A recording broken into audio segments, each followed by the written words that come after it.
Sunik stay with me for the last week, and he's a very good guest, very intellectual, and I really enjoyed our conversations. I looked upon the websites about what the general public had and the various media has written about him recently, and they all write very positive, good things about him. They haven't written the bad, negative things in the press that they have about some of the others in the movement. So I think that his approach, his diplomatic approach, has paid off.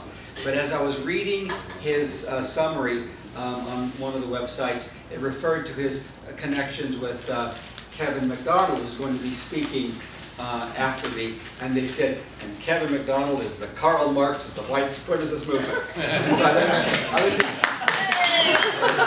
where did they come up with that? And then I looked at Kevin MacDonald, and they said all sorts of bad things about him.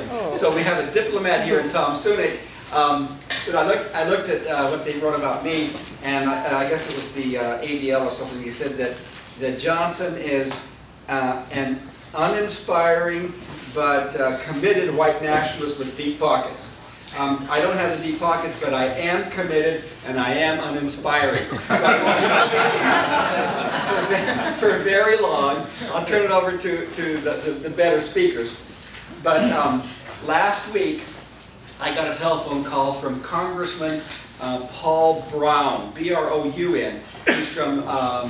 He's from Georgia, and he's trying to replace the Senator Saxby Chambliss, who I guess is retiring.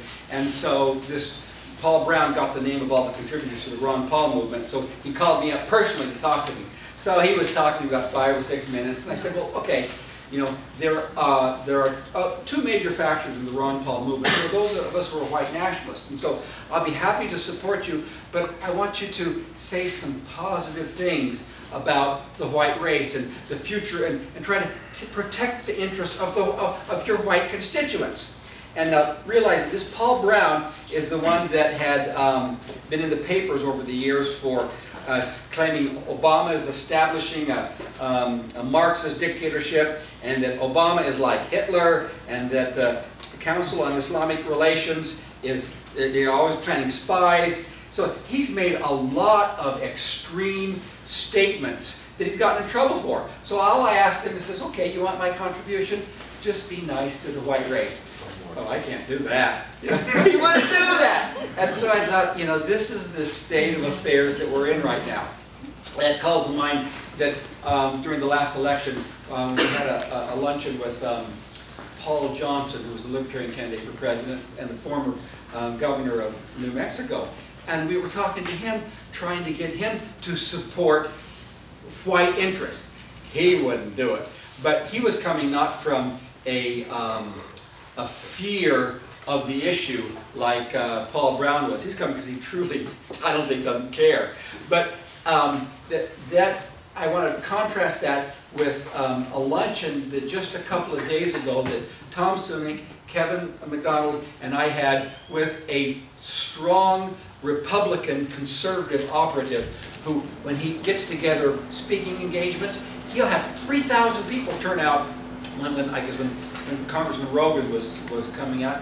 Congressman Rogan was known, I guess, except he ran the impeachment trial for Clinton.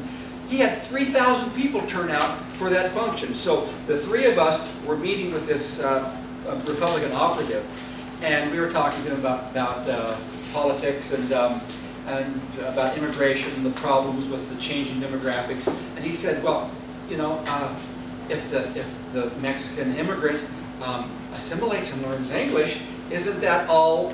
He could get no farther than all, meaning all right. Then Kevin MacDonald starts, and Tom Sunik starts, and I started, so the next hour, he was just one of us, because he was there surrounded by like-minded people, and his true sentiments came out. So when we grow in numbers, the legitimacy of our position will prevail.